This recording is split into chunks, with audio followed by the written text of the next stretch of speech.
जय जय रघुवीर समर्थ. बघा, समर्थ म्हणतात की एका आश्रमामध्ये दोन शिष्य होते आणि ते दोन शिष्य चर्चा करत होते की खरं सामर्थ्य कशात आहे.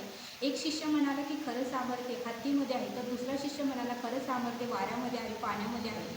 आणि ह्यांचं बोलणं ऐकून ते गुरु आले आणि गुरुंना त्या दोघांनी प्रश्न विचारला की गुरुदेव, खरं सामर्थ्य कशात आहे. त्यावेळेस गुरुदेव त्यांना रागवू लागले की तुम्ही फालतू बडबड करत आहात, तुमचं कामं करा. आणि गुरुदेव तेथून निघून गेले. त्यावेळेस शिष्य गुरुदेवांची निंदा करू लागले आणि थोड्या वेळाने परत गुरुदेव आले आणि गुरुदेव म्हणाले, खरंच तुम्ही ज्यावेळेस तुम्हाला वेळ मिळतो त्यावेळेस तुम्ही उत्तमाचा विचार करता, असंच विचार करा. आणि गुरुदेव निघून गेले. त्यावेळेस दोघंही शिष्य गुरुदेवांचं कौतुक करू लागले आणि अजून थोडा वेळ गेल्यानंतर गुरुदेव परत त्या शिष्यांकडे आले आणि त्यावेळेस गुरुदेव म्हणाले की खरंच तुम्ही उत्तमाचा प्रश्न विचारला. खरं सामर्थ्य हत्तीमध्ये नाही, पाण्यामध्ये नाही, वाऱ्यामध्ये नाही, तर खरं सामर्थ्य आपल्या बोलण्यामध्ये आहे.